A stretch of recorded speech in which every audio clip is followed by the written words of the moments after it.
Hi everyone, I'm Stacia Martin, and in my role as an artist and an historian and of course overall Disney fan, I get to have more fun than I should ever admit to. But during Walt Disney World's 50th anniversary, the most magical celebration on earth, I've been getting to have fun right here at EPCOT with one of my most favorite characters. But in addition, I've been having fun with my friend Jason Grant from Walt Disney Imagineering.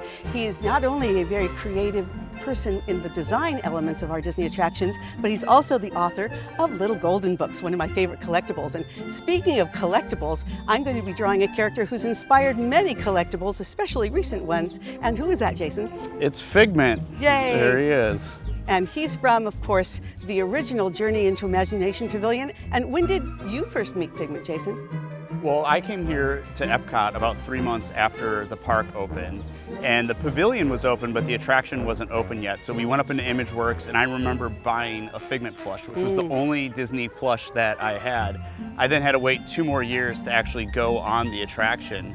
But what was great for me is that here was a character that embodied all of the things that I love to do, and he's really aspirational. And as a kid, we all wanted to be Figment. We wanted to be creative, we wanted to be curious. That's right. And we wanted to use our imaginations, and luckily, Figment and us had a great teacher in Dreamfinder. That's right. I say we all wanted to play with Dreamfinder and ride on the Dream Machine and go to the Dreamport and have all these same adventures that Figment and Dreamfinder had. And of course, you know how to draw Figment too. In fact, Not this well, but yeah. There's a musical formula, do you know? Yes, I do know Susie, it. how does it start?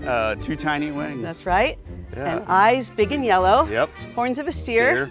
But a lovable fellow, there he is. And from head to tail, he's? Royal purple pigment. I've got a little bit on me. There you go. I didn't bring my purple crayon today, but, you know, a little imagination and voila, you have a Figment. There he is. And Figment's been playing a marvelously huge role in the Walt Disney World 50th anniversary. Yeah. The most magical celebration on earth does kind of seem to be the place where you'd find the most magical characters.